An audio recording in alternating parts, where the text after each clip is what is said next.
Assalamualaikum warahmatullahi wabarakatuh. Alhamdulillahilladzi arsala rasulahu bil huda wa dinil haqqi liyudhhirahu 'alad dini kullihi wa kafa billahi syahida. Wa asyhadu an la ilaha illallah wahdahu la syarika lah. Wa asyhadu anna Muhammadan 'abduhu wa rasuluh la nabiyya ba'dah. Para pemirsa yang semoga kita semua senantiasa mendapatkan limpahan taufik dan hidayah dari Allah Azza wa Jal. Kita bersyukur kepada Allah Azza wa Jal dengan syukur yang sangat mendalam. Allah Azza wa Jal adalah zat yang begitu agung dan mulia. Allah Azza wa Jal adalah zat yang begitu baik. Limpahan kebaikan, limpahan karunia Allah kepada diri kita begitu banyak dan tidak terhitung. Sampai-sampai di dalam Al-Quran Allah Azza wa Jal menyebutkan seandainya jika kita menghitung nikmat Allah Azza wa Jal, tidak ada di antara kita yang mampu untuk menghitungnya. Nikmat Allah begitu agung, begitu besar. Nikmat Allah Azza wa Jal tidak terhitung dan tidak bisa kita hitung dengan kata-kata. Maka dari itulah para pemirsa yang dimuliakan oleh Allah Azza wa Jal, hendaklah kita sebagai seorang mukmin kita memaksimalkan rasa syukur kita kepada Allah dengan beribadah kepada Allah, dengan menjadikan setiap tingkah laku dan gerak-gerik kita hanya untuk mencari keridhaan Allah Azza wa Jal semata. Para pemirsa yang dimuliakan oleh Allah Subhanahu wa taala, di antara nama yang dengan itu Allah menamai dirinya di dalam Al-Quran, di antara sifat yang dengan itu Allah mensifati dirinya dengan sifat-sifat yang agung dan mulia. Allah menyebut di dalam Al-Quran dalam surat Al-Hadid, ketika Allah menyebut ada 4 nama Allah yang agung, nama Allah yang mulia, yang menunjukkan akan kebesaran Allah Azza wa Jal, yang menunjukkan akan keagungan Allah Subhanahu wa taala. Di dalam surat Al-Hadid tersebut Allah menyebutkan 4 nama sekaligus dalam satu ayat.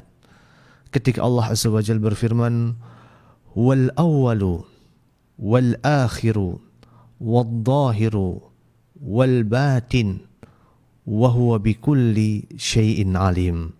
Allah adalah Tuhan yang al-awwal, yang tidak ada, yang telah ada sebelum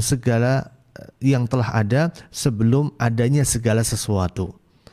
Allah adalah zat yang maha awal. Allah sudah ada sebelum semuanya itu ada. Allah juga zat yang al-akhir. Allah itu tetap ada. Allah itu kekal, abadi dan selamanya setelah semuanya musnah dan binasa. Allah Subhanahu wa taala juga mensifati dirinya dengan nama Al-Dhahir. Tidak ada sesuatu yang mengungguli Allah. Dan Allah juga mensifati dirinya dengan nama Al-Batin, bahwa sesungguhnya tidak ada sesuatu yang bisa menghalangi Allah Subhanahu wa ta'ala. Para pemirsa yang dimuliakan oleh Allah Subhanahu wa ta'ala, keempat nama tersebut, Al-Awwal, Al-Akhir, Al-Zahir, Al-Batin, maknanya telah disebutkan oleh Rasulullah SAW dalam sebuah hadis. Ketika pada saat itu para sahabat menyebutkan bahwa suatu hari Rasulullah SAW memerintahkan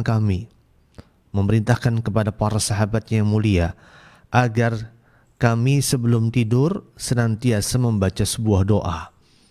Dan doa ini termasuk doa yang disunahkan untuk dibaca oleh seorang muslim sebelum dia tidur. Rasulullah memerintahkan pada para sahabatnya untuk berdoa kepada Allah Azza wa Jal, Allahumma Rabbas samawati wa Rabbal ardi wa Rabbal arsyil azim.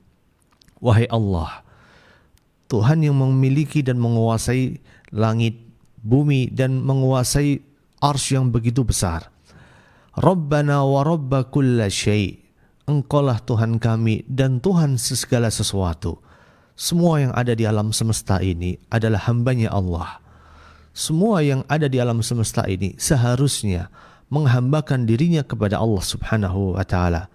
Kan Allah lah yang menciptakan mereka. Allah lah yang mengatur segala sesuatu untuk mereka. Bahkan Allah lah yang menjamin rizki untuk mereka. Rabbana wa rabba kulla syai' faliqal habbi wan nawa. Engkaulah yang menciptakan dan menumbuhkan bebijian padi dan juga biji-biji kurma. Wa munzilat Taurat wal Injil wal Furqan. Engkau ya Allah yang telah menurunkan Taurat. Engkau ya Allah yang telah menurunkan Injil, dan engkaulah yang telah menurunkan Al-Furqan, Al-Quranul Karim kepada Nabi kita Muhammad alaihissalatu wassalam. Kemudian Rasulullah melanjutkan doanya, A'udzu bika min syarri kulli syai'in anta akhidun binasiyatih. Ya Allah, aku berlindung kepadamu dari seluruh makhluk-makhlukmu yang engkau kuasai ubun-ubun mereka. Kita berlindung kepada Allah dari segala bentuk keburukan makhluk-makhluk ciptaan Allah subhanahu wa ta'ala. Kemudian Rasulullah mengatakan, Allahumma antal awwal falaysa qablaka syai'. Ya Allah, engkaulah al-awwal. Engkaulah al-awwal yang tidak ada sesuatu sebelum engkau. Wa antal akhir falaysa ba'daka syai'. Ya Allah, engkau adalah yang paling akhir. Engkau tetap ada, engkau kekal abadi dan selamanya setelah semuanya musnah dan binasa. Wa antad dhahir falaysa fawqaka syai'. Dan engkau adalah yang dhahir, tidak ada sesuatu apapun juga di atasmu. Menunjukkan bahwa Allah adalah zat yang maha tinggi. Karena Allah beristiwa di atas arsy-Nya, di atas singgasananya. Singgasana Allah, arsy-Nya Allah adalah makhluk yang paling tinggi. Sedangkan Allah bersinggasana, beristiwa di atas arsy-Nya. Menunjukkan bahwa Allah adalah al-zahir. Tidak ada satupun juga yang lebih tinggi daripada Allah. Tidak ada satupun juga yang mengungguli Allah, baik secara zatnya maupun secara sifatnya. Kemudian Rasulullah melanjutkan doa tersebut dengan mengatakan wa antal batin, dan engkau adalah al-batin, falaysa dunaka syai'. Tidak ada satupun juga yang ada di bawahmu. Artinya tidak ada sesuatu yang bisa menghalangi ketetapan dan ketentuan dari Allah subhanahu wa ta'ala. Iqdi 'anna ad-dain wa ghnina minal faqr. Ya Allah, lunasilah hutang-hutang kami dan selamatkanlah kami dari kefakiran. Doa yang agung, doa yang mulia, doa di mana di dalamnya kita mengagungkan Allah subhanahu wa ta'ala. Doa di mana kita menyandarkan semua urusan kita kepada Allah.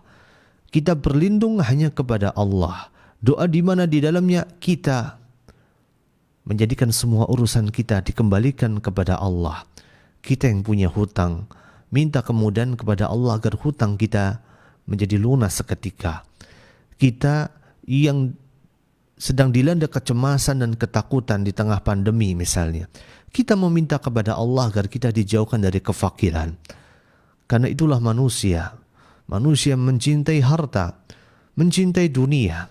Tetapi bagi seorang muslim, harta dan dunia yang ada dan dimilikinya cukuplah ada di dalam genggaman tangannya, tidak dimasukkan ke dalam hatinya. Maka itulah manusia, itulah seorang muslim yang menjadikan harta dan dunia yang dimilikinya sebagai sarana untuk beribadah kepada Allah, sebagai sarana untuk menghambakan dirinya kepada Allah. Dengan harta itu kita membangun masjid-masjid Allah. Dengan harta itu kita ikut membangun madrasah-madrasah Islam. Dengan harta itu kita ikut membangun rumah-rumah tahfidz. Dengan harta itu kita ikut menguatkan dakwah Islam, dakwah tauhid, dakwah yang menyeru manusia kepada jalan kebajikan dan kebenaran. Maka mintalah kepada Allah Azza wa Jalla agar Allah memberkahi harta kita, yang harta itu kita gunakan untuk menolong kita dalam beribadah kepada Allah Azza wa Jalla. Para pemirsa yang dimuliakan oleh Allah Azza wa Jalla, wal awwalu wal akhiru wal zahiru wal batin. Keempat nama Allah ini menunjukkan bahwa Allah subhanahu wa ta'ala meliputi semua makhluknya.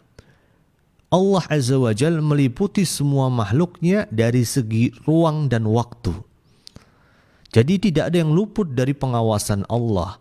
Tidak ada yang luput dari pengendalian Allah subhanahu wa ta'ala. Allah Azza wa Jal meliputi seluruh makhluknya dari aspek ruang dan dari aspek waktu. Dari aspek waktu misalnya, Allah menyebutkan huwal awwal wal akhir. Allah yang pertama, tidak ada sesuatu apapun juga sebelum Allah. Sebelum semuanya ada, Allah itu sudah ada. Dan Allah adalah al-akhir. Allah tetap ada, kekal, abadi, selamanya. Setelah semuanya hancur dan binasa. Karena Allah meliputi segala bentuk aspek ruang. Allah meliputi segala bentuk aspek waktu. Wal awwal wal akhir. Dan Allah juga meliputi segala bentuk aspek ruang. Ketika Allah menyebutkan Allah adalah al-zahir, Allah adalah al-batin, Allah adalah zat yang maha di atas, dan Allah Azza wa Jal adalah zat yang tidak ada sesuatu apapun juga yang menghalangi Allah subhanahu wa ta'ala. Jadi ketika Allah menyebutkan huwal awal, bahwa Allah mendahului awal segala sesuatu, tidak ada yang lebih awal dari Allah. Allah Azza wa Jal adalah al-akhir. Allah itu kekal abadi selamanya. Kekekalan Allah Azza wa Jal adalah setelah berakhirnya segala sesuatu. Dan Allah itu al-zahir. Allah itu maha tinggi. Allah lebih tinggi dibandingkan segala sesuatu dengan sifat zahirnya. Allah adalah zat yang maha tinggi. Allah di atas segala sesuatu. Allah di atas arsy-Nya. Dan arsy-Nya Allah adalah makhluk Allah yang paling tinggi posisinya, dan Allah beristiwa di atas arsy-Nya. Kemudian Allah adalah al-batin, tidak ada sesuatu apapun juga yang menghalangi Allah, bahwa Allah meliputi segala sesuatu. Allah Azza wa Jal memiliki kesempurnaan ilmu, kesempurnaan penglihatan, kesempurnaan pendengaran. Allah Azza wa Jal maha tahu, wa huwa bikulli syai'in alim. Dan Allah juga memiliki kesempurnaan kedekatan dengan para hambanya. Ketika Allah menyebut bahwa dirinya di atas arsy, beristiwa di atas arsy, tempat yang sangat tinggi, maka di waktu yang sama juga Allah begitu dekat dengan makhluknya. Karena Allah mengilmui dan mengetahui apa yang mereka lakukan. Karena Allah maha tahu. Jadi Allah Azza wa Jal secara zatnya begitu tinggi. Allah Azza wa Jal di atas segala sesuatu, tetapi Allah juga begitu dekat di waktu yang sama dengan para hambanya, dengan ilmu Allah, dengan kebersamaan Allah bersama dengan hamba-hambanya yang beriman, yang bertakwa, dengan memberikan pertolongan kepada mereka, dengan memberikan kemenangan kepada mereka, dengan mengabulkan doa-doa mereka, dengan memberikan pengampunan dan permohonan maaf mereka. Allah Azza wa Jal adalah zat yang maha agung. Allah Azza wa Jalla adalah zat yang maha mulia. Bahwa segala yang batin adalah zahir bagi Allah.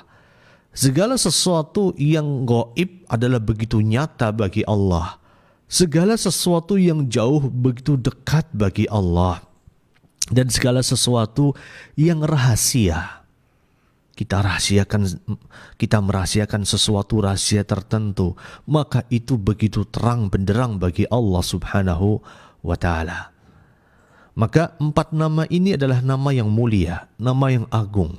Wal awal, dialah yang pertama. Ketika Allah yang pertama sebelum sesuatu itu ada, berarti Allah yang menciptakan semuanya. Allah yang menciptakan semuanya, Allah yang mempersiapkan semuanya untuk mereka, menyiapkan rizki mereka, menyiapkan segala sesuatu yang mendukung kehidupan mereka, menyiapkan segala sesuatu yang mendukung kebaikan untuk mereka. Ini konsekuensi dari nama Allah Al-Awwal. Allah yang menciptakan mereka, Allah yang menyiapkan karunia untuk mereka, menyiapkan kebaikan untuk mereka, menyiapkan segala bentuk rezeki untuk mereka. Maka dari itu konsekuensinya adalah kita tidak boleh berpaling dari Allah. Karena Allah yang menciptakan kita, Allah yang memberikan semuanya untuk kita, maka nggak boleh kita berpaling kepada Allah. Tidak boleh kita menyandarkan hidup kita kepada selain Allah. Menyandarkan nasib kita dengan ramalan-ramalan bintang. Menyandarkan nasib kita kepada simbah dukun dan paranormal. Menyandarkan nasib kita kepada pekerjaan kita. Seolah-olah kalau kita kehilangan pekerjaan, maka tamatlah riwayat kita. Kita menyandarkan nasib kita dengan berbagai bentuk sesuatu yang pada hakikatnya tidak boleh kita jadikan sebagai sandaran dalam kehidupan kita. Maka konsekuensi dari nama Allah Al-Awwal, kita hanya bersandar kepada Allah. Kita tidak lagi kemudian menyandarkan diri kita kepada sebab yang telah Allah turunkan. Betul bahwa Allah jadikan minuman yang kita minum sebagai sarana kehidupan kita. Kita kalau nggak minum, kita bakal binasa dan musnah. Kita akan mati. Tetapi dengan izin Allah juga, orang akan tetap hidup walaupun nggak minum. Karena Allah adalah zat yang maha memiliki al-qudrah, maha memiliki kekuatan, maha memiliki kehendak. Kalau Allah berkehendak, sungguh tidak ada yang tidak mungkin bagi Allah. Lihatlah apa yang terjadi pada kisah Ashabul Kahfi. Mereka ditidurkan oleh Allah dalam rentang waktu ratusan tahun lamanya, tanpa makan, tanpa minum. Tetapi Allah jadikan mereka tetap hidup di dalam gua. Ini menunjukkan bahwa Allah dengan kekuasaannya bisa menciptakan sesuatu, bisa menjadikan sesuatu menjadi hidup tanpa bergantung dengan sebab sekalipun juga. Lihatlah bagaimana seorang Maryam bisa melahirkan seorang anak laki-laki tanpa kehadiran seorang laki-laki, tanpa kehadiran seorang suami. Lihatlah bagaimana Allah menciptakan manusia tanpa kehadiran seorang ayah dan seorang ibu, Nabi Adam alaihissalatu wassalam. Lihatlah bagaimana Allah menciptakan seorang manusia tanpa kehadiran seorang wanita, yaitu ketika Allah menciptakan seorang ibunda Hawa.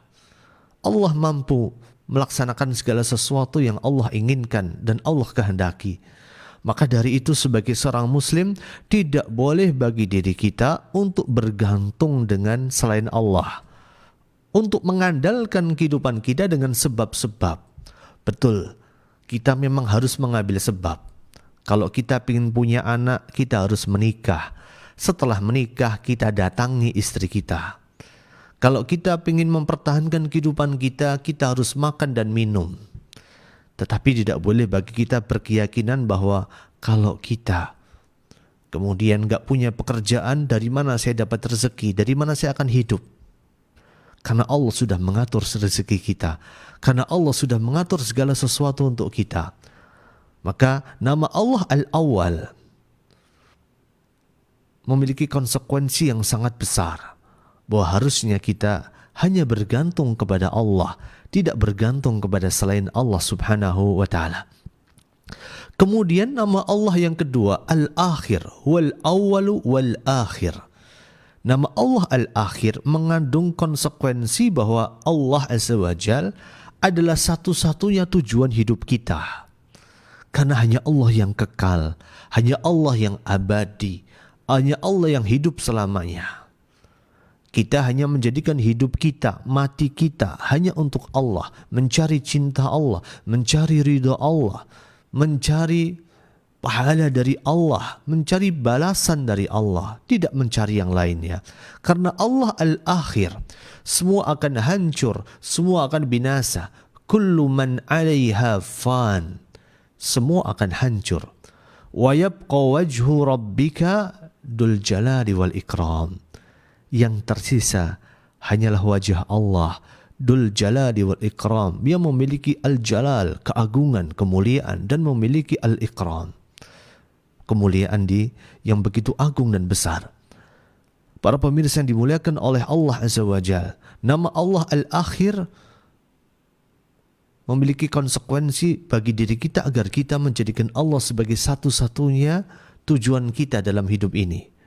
Hidup kita hanya mencari ridha Allah, mencari cinta Allah, mencari balasan Allah, mencari pahala dari Allah.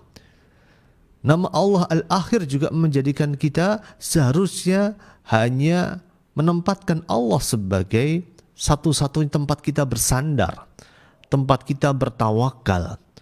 Karena Allah adalah zat yang maha hidup, zat yang tidak pernah mati. Karena Allah adalah zat yang maha kekal. Dan Allah tidak pernah sirna dan binasa. Karena Allah adalah Al-Akhir. Kemudian nama yang ketiga, wal awwal wal akhir wad dhahir, bahwa Allah adalah Ad-Dhahir. Nama Allah Ad-Dhahir melazimkan diri kita, mengharuskan diri kita untuk berserah diri hanya kepada Allah.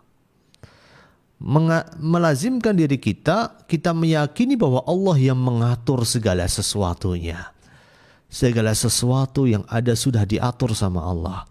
Baik dan buruk kejadian yang kita dapatkan itu sudah diatur sama Allah. Ada hikmah yang besar. Kenapa sampai terjadi wabah corona seperti sekarang ini? Sudah setahun lamanya kita bergaul dengan wabah corona. Kenapa wabah ini terus menerus berlangsung? Kita nggak pernah tahu kapan ujungnya. Maka hanya Allah yang mengatur itu semua. Dengan hikmah Allah yang begitu besar, yang begitu agung. Karena Allah adalah Ad-Dhahir. Kita semua tunduk di bawah ketetapan Allah. Kita semua tunduk di bawah semua yang telah Allah tetapkan dan Allah putuskan. Kita semua tunduk di bawah kemuliaan Allah. Tidak ada yang lebih mulia daripada Allah. Tidak ada yang lebih agung daripada Allah. Gak ada yang lebih besar daripada Allah. Itulah konsekuensi dari nama Allah Ad-Dhahir. Maka dari itu kita hanya memanjatkan doa kita kepada Allah. Kita hanya minta sama Allah. Bukan minta kepada yang lain. Kita hanya bersandar kepada Allah. Bukan bersandar kepada yang lain. Ketika kita punya masalah, kita minta sama Allah jalan keluar atas masalah kita. Ketika kita punya problema, kita minta solusi kepada Allah. Bukan minta solusi kepada manusia. Kalau kita curhat sama manusia, yang kita dapatkan bukan solusi, tapi polusi. Mereka hanya memberikan was-was kepada kita. Mereka hanya memberikan suatu hal-hal yang belum tentu merupakan suatu kebaikan untuk diri kita. Tapi kalau kita minta sama Allah, Allah kasih solusi, bukan polusi. Maka nama Allah Subhanahu wa Ta'ala Ad-Dhahir membuat kita hanya memanjatkan semua kebutuhan kita kepada Allah. Allah Azza wa Jalla berfirman, "Dzalika bi anna Allaha huwal haq wa anna ma yad'una min dunihi wal batil wa anna Allaha huwal aliyyul kabir." Dan Allah adalah zat yang maha hak. Wa anna ma yad'una min dunihi wal batil. Dan semua yang mereka sembah, semua yang mereka minta adalah sesuatu yang batil. Dan Allah itu Aliyul Kabir. Allah maha tinggi. Allah maha besar. Tidak ada yang lebih tinggi dan besar daripada Allah Subhanahu wa Ta'ala. Kemudian para pemirsa yang Allah muliakan, nama Allah yang keempat, Allah itu Al-Batin. Wal awwal wal akhir wal dhahir wal batin. Nama Allah Al-Batin menunjukkan bahwa kekuasaan Allah meliputi segala sesuatu. Meliputi semua yang ada di alam semesta. Dan ini melazimkan bahwa Allah mengetahui segala sesuatunya. Semua yang terang-terangan dan tersembunyi diketahui oleh Allah. Semua yang nampak samar-samar begitu nyata bagi Allah. Semua yang tersembunyi begitu terang bagi Allah. Semua yang jauh begitu dekat bagi Allah. Semua yang sulit begitu mudah bagi Allah. Karena Allah adalah Al-Batin. Dan keempat nama ini, Al-Awwal, Wal-Akhir, Wal-Dhahir, Wal-Batin, adalah empat nama yang terkandung di dalamnya aspek ma'rifatullah. Kita mengenal Allah dengan pengenalan sebenar-benarnya pengenalan. Maka keempat nama ini juga merupakan nama yang menunjukkan akan aspek ubudiyah yang integral, yang utuh. Kita beribadah kepada Allah yang Allah itu al-awwal, Allah itu al-akhir, Allah itu al-zahir, Allah itu al-batin. Kalau kita renungi 4 nama ini, insya Allah kita akan bisa mencapai derajat tinggi dalam beragama Islam. Kita akan bisa mencapai derajat ihsan, derajat yang paling tinggi. An ta'budallah ka'annaka tara wa illam takun tara fa innahu yaraka. Engkau beribadah kepada Allah seolah-olah engkau melihat Allah. Kalau seandainya engkau tidak melihat Allah, Allah itu maha melihatmu. 4 nama ini akan mengantarkan kita kepada derajat ihsan, yang dengan itu kita akan membuang rasa was-was yang ada di dalam dada kita. 4 nama ini akan menghilangkan rasa was-was di dalam dada kita. Sebagaimana Ibnu Abbas pernah mengatakan bahwa jikalau engkau mendapati sesuatu yang meragukan di dalam jiwamu, sesuatu yang meragukan di dalam dadamu, sesuatu yang meragukan di dalam hatimu, maka ucapkanlah firman Allah subhanahu wa ta'ala, wal awwalu wal akhiru wal zahiru wal batin wa huwa bikulli syai'in alim. Dialah Allah yang awal, dialah Allah yang akhir, dialah Allah yang zahir, dialah Allah yang batin, wa huwa bikulli syai'in alim, dan Allah yang maha mengetahui segala sesuatu. Dan Ibnu Abbas mengatakan, inilah zikir yang dapat mengusir perasaan was-was, perasaan ragu, perasaan ketakutan, perasaan kesedihan di dalam jiwa manusia. Karena kita ketika menyebut nama itu, 4 nama tersebut, kita seharusnya mengetahui konsekuensi dari nama tersebut, dan kita akan semakin yakin dengan keberadaan Allah, semakin yakin dengan kekuasaan Allah, semakin yakin dengan keesaan Allah subhanahu wa ta'ala. Semoga Allah azza wa jalla senantiasa menerangi jalan kita, memberikan taufik dan hidayahnya kepada kita, dan senantiasa Allah azza wa jalla semoga memberikan kebaikan yang banyak dalam kehidupan kita. Wassallallahu wasallim wa barik ala nabiyina Muhammad wa ala alihi wa ashabihi ajma'in walhamdulillahi rabbil alamin.